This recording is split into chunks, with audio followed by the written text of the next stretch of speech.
हरे कृष्णा। श्रीमद् भगवद गीता यथारूप chapter 10 श्लोक number 70। कथम विद्यामहं योगिस्त्वां सदा परिचिन्तयन् केषु केषु च भावेषु चिंत्योषि भगवन्मया।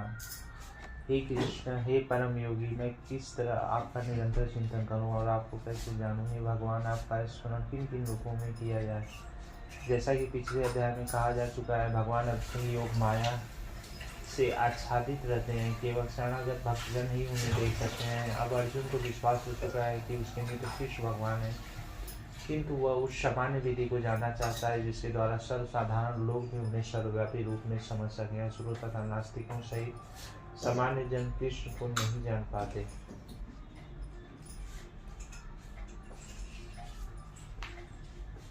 क्योंकि भगवान अपनी योग माया शक्ति से आच्छादित रहते हैं। दूसरी बात यह है कि ये प्रश्न जन सामान्य के लाभ हेतु पूछे जा रहे हैं। उच्च कोटि का भक्त केवल अपने ही ज्ञान के प्रति चिंतित नहीं रहता, अपितु सारे मानव जाति के ज्ञान के लिए भी रहता है। अतः अर्जुन वैष्णव या भक्त होने के कारण अपने दयालु भाव से सामान्य जनों के लिए भगवान के सर्वव्यापक रूप के ज्ञान का द्वार खोल रहा है। वह कृष्ण को जानबूझकर योगिन कहकर संबोधित करता है, क्योंकि वे योग माया शक्ति के स्वामी है। इसके कारण वो सामान्य जन के लिए अपकट या प्रकट होते हैं।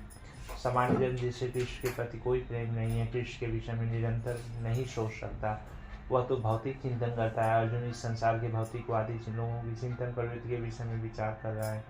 केषु च भावेषु शब्द भौतिक प्रकृति के लिए प्रयुक्त है। भाव का अर्थ है भौतिक वस्तु। चूंकि भौतिकतावादी लोग कृष्ण के आध्यात्मिक स्वरूप को नहीं समझ सकते, अतः उन्हें भौतिक वस्तुओं पर चित्र एकाग्र करने को तथा यह देखने का प्रयास करने की सलाह दी जाती है कि कृष्ण भौतिक रूपों में किस प्रकार प्रकट होते हैं।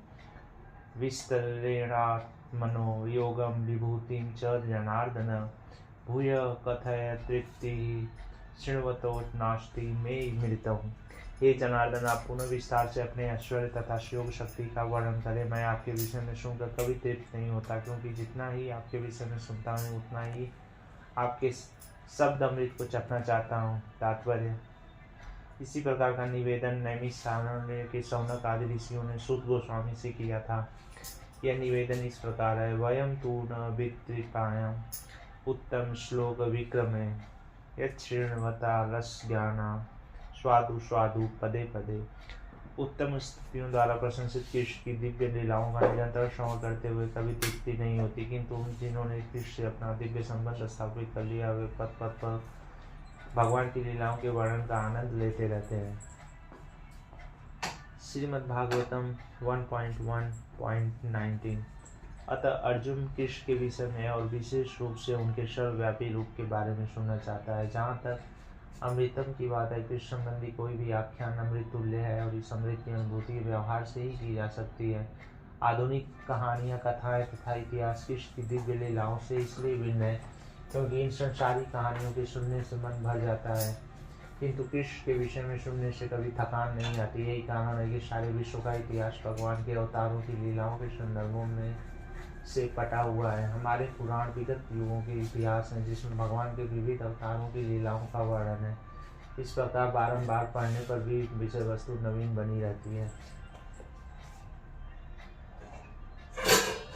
श्री भगवान उवाच: हन्त ते कथयिष्यामि दिव्याहात्म विभूतय प्राधान्यतः कुरुश्रेष्ठ नास्त्यन्तो विस्तल्य मे।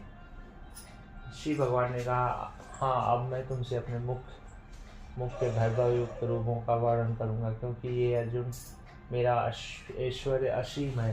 तात्पर्य: कृष्ण की महानता तथा उनके ऐश्वर्य को समझ पाना संभव नहीं है। जीव की इंद्रियां सीमित हैं, अतः उनसे कृष्ण के कार्यकलापों की समग्रता को समझ पाना संभव नहीं है। तो भी भक्तजन कृष्ण को जानने का प्रयास करते हैं, किंतु यह मानकर नहीं कि ये किसी विशेष समय में या जीवन अवस्था में उन्हें पूरी तरह समझ सकेंगे, बल्कि कृष्ण के वृत्तांत इतने आस्वाद हैं कि भक्तों को अमृत तुल्य प्रतीत होते हैं। जिस प्रकार भक्तगण उनका आनंद उठाते हैं। भगवान के ऐश्वर्यों तथा उनकी विविध शक्तियों की चर्चा चलाने में शुद्ध भक्तों को दिव्य आनंद मिलता है, तब वे उनको सुनते रहना और उनकी चर्चा चलाते रहना चाहते हैं। कृष्ण जानते हैं कि जीव उनके ऐश्वर्य के विस्तार को नहीं समझ सकते, फलतः वे अपने विभिन्न शक्तियों के प्रमुख स्वरूपों का ही वर्णन करने के लिए राजी होते हैं। प्रधानतः शब्द अत्यंत महत्वपूर्ण है, क्योंकि हम भगवान के प्रमुख विस्तारों को ही समझ पाते हैं, जबकि उनके स्वरूप अनंत है। इन सबको समझ पाना संभव नहीं है। इस श्लोक में प्रयुक्त विभूति शब्द उन ईश्वरों का सूचक है जिसके द्वारा भगवान सारे विश्व का नियंत्रण करते हैं। अमर कोश में विभूति का अर्थ विश्लेषण ऐश्वर्य से है। अमर कोश में विभूति का अर्थ विलक्षण ऐश्वर्य से है। निर्विशेषवादी या सर्वेश्वरवादी न तो भगवान के विलक्षण ईश्वरों को समझ पाता है, न उनकी दैवी शक्तियों के स्वरूपों को। भौतिक जगत में तथा वैकुंठ लोक में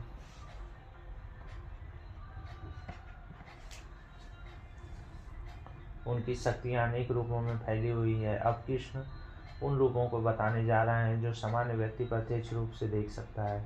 इस प्रकार उनकी रंग बिरंगी शक्ति का आंशिक वर्णन किया गया है। अहमात्मा गुणाकेश सर्वभूताशय स्थित अहमदाशिच मध्यम च भूतानाम मंतयेव च। हे अर्जुन, मैं समस्त जीवों के हृदय में स्थित परमात्मा हूँ। मैं ही समस्त जीवों का आदि मध्य तथा अंत हूँ। तात्पर्य, इस श्लोक में अर्जुन को गुणाकेश कहकर संबोधित किया गया है, जिसका अर्थ है निद्रा रूपी अंधकार को जीतने वाला। जो लोग ज्ञान रूपी अंधकार में सोए हुए हैं, उनके लिए यह समझ पाना संभव नहीं है कि भगवान किन किन विधियों में इस लोक में तथा वैकुंठ लोक में प्रकट होते हैं। अतः कृष्ण द्वारा अर्जुन के लिए इस प्रकार का संबोधन महत्वपूर्ण है। चूंकि अर्जुन ऐसे अंधकार से ऊपर है, अतः भगवान उससे विविध ऐश्वर्यों को बताने के लिए तैयार हो जाते हैं। सर्वप्रथम कृष्ण अर्जुन को बताते हैं कि वे अपने मूल विस्तार के कारण समग्र दृश्य जगत की आत्मा है। भौतिक सृष्टि के पूर्व भगवान अपने मूल विस्तार के द्वारा पुरुष अवतार धारण करते हैं और उन्हीं से सब कुछ आरंभ होता है। अतः वे प्रधान महातत्व की आत्मा है। इस सृष्टि का कारण महतत्व नहीं होता। वास्तव में महाविष्णु संपूर्ण भौतिक शक्ति या महतत्व में प्रवेश करने वे आत्मा है।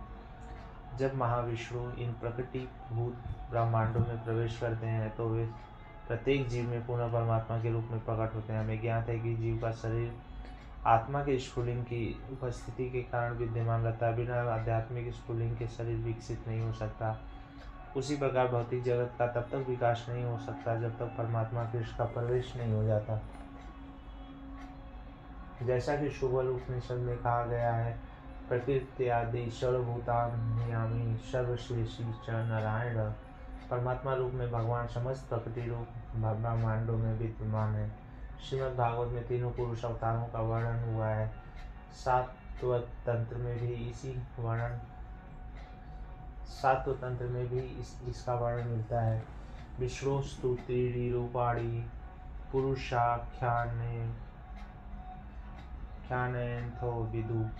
भगवान इस श्लोक में अपने 3 स्वरूपों को प्रकट करते हैं। कारणोदकशायी विष्णु, गर्भोदकशायी विष्णु तथा क्षीरोदकशायी विष्णु। ब्रह्म संहिता में 5.47 महाविष्णु या कारणोदकशायी विष्णु का वर्णन मिलता है। ये कारणावर्जले भजति शम योग निद्रम। सर्व कारण भगवान कृष्ण महाविष्णु के रूप में कारणाव्रत में शयन करते हैं। अतः भगवान ही इस ब्रह्मांड के आदि कारण, बालक तथा समस्त शक्ति के अवसान है। आदित्या नमः विष्णु ज्योतिषाम रविंशुमान मारीचि मारुतामाश्मि नक्षत्राणाम शशि। मैं आदित्यों में विष्णु, प्रकाशों में तेजस्वी सूर्य, मारुतों में मारीचि तथा नक्षत्रों में चंद्रमा हूँ। तात्पर्य, आदित्य 12 है जिनमें कृष्ण प्रधान है। आकाश में टिमटिमाते ज्योतिपुंजों में सूर्य मुख्य है और ब्रह्म संहिता में तो सूर्य को भगवान का तेजस्वी नेत्र कहा गया है। अंतरिक्ष में 50 प्रकार के वायु प्रवाहमान है, जिनमें से वायु अधिष्ठाता मरीचि कृष्ण का प्रतिनिधि है। नक्षत्रों में रात्रि के समय चंद्रमा सर्वप्रमुख नक्षत्र है, अतः वह कृष्ण का प्रतिनिधि है। इस श्लोक से प्रतीत होता है कि चंद्रमा एक नक्षत्र है, अतः आकाश में टिमटिमाने वाले तारे विश्व प्रकाश को परावर्तित करते हैं। वैदिक वाङ्मय में ब्रह्मांड के अंतर्गत अनेक सूर्यों के सिद्धांत को स्वीकृति प्रदान नहीं है। सूर्य एक है और सूर्य के प्रकाश से चंद्रमा प्रकाशित है तथा अन्य नक्षत्र ऋतु की भगवत गीता से सूचित होता है कि चंद्रमा एक नक्षत्र है, अतः टिमटिमाते तारे सूर्य न होकर चंद्रमा के सदृश हैं। वेदानां सामवेदोऽस्मि देवानां अस्मि वासवः इंद्रियाणा मनसास्मि भूतानामस्मि चेतना।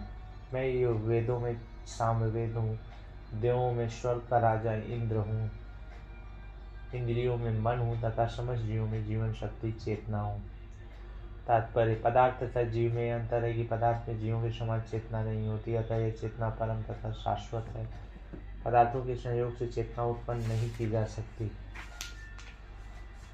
रुद्राणाम शंकरास्मि वेत्तेषु यक्षसाम वशूनाम पावकशास्मि मेरु शिखरिणामहम्। मैं समस्त रुद्रों में शिव हूँ, यक्षों तथा राक्षसों में संपत्ति का देवता कुबेर हूँ, वशुओं में अग्नि हूँ और समस्त पर्वतों में मेरु हूँ। तात्पर्य, 11 रुद्रों में शंकर या शिव प्रमुख हैं। वे भगवान के अवतार हैं जिन पर ब्रह्मांड के तमो गुण का भार है। यक्षों तथा राक्षसों के नायक कुबेर हैं जो देवताओं के कोषाध्यक्ष तथा भगवान के प्रतिनिधि हैं। मेरु पर्वत अपनी समृद्ध प्राकृतिक संपदा के लिए विख्यात है।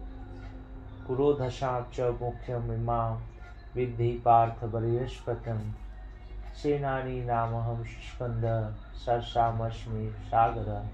हे अर्जुन, मुझे समस्त पुरोहितों में मुख्य पुरोहित बृहस्पति जानो। मैं ही समस्त सेना नायकों में कार्तिकेय हूँ और समस्त जलाशयों में समुद्र हूँ। तात्पर्य, इंद्र स्वर्ग का प्रमुख देवता है और स्वर्ग का राजा कहलाता है। जिस लोक में उसका शासन है वह इंद्र लोक कहलाता है। बृहस्पति राजा इंद्र के पुरोहित हैं और चूंकि इंद्र समस्त राजाओं का प्रधान है, इसलिए बृहस्पति समस्त पुरोहितों में मुख्य हैं। जैसे इंद्र सभी राजाओं के मुख्य प्रमुख हैं, उसी प्रकार पार्वती तथा शिव के पुत्र स्कंद या कार्तिकेय समस्त सेनापतियों के प्रधान हैं। समस्त जलाशयों में समुद्र सबसे बड़ा है। कृष्ण के ये स्वरूप उनकी महानता के ही सूचक हैं। महर्षिणा भृगरहो गिराम विस्मेक मच्छरम यज्ञानाम जप योग्योस्मि अस्थावरणाम हिमालयन। मैं महर्षियों में भृगु हूँ, वाणी में दिव्य ओंकार हूँ, समस्त योगों में पवित्र नाम का कीर्तन जप तथा समस्त अचलों में हिमालय हूँ। तात्पर्य, ब्रह्मांड के प्रथम जीव ब्रह्मा ने विभिन्न योनियों के विस्तार के लिए कई पुत्र उत्पन्न किए। उनसे भृगु सबसे शक्तिशाली मुनि थे।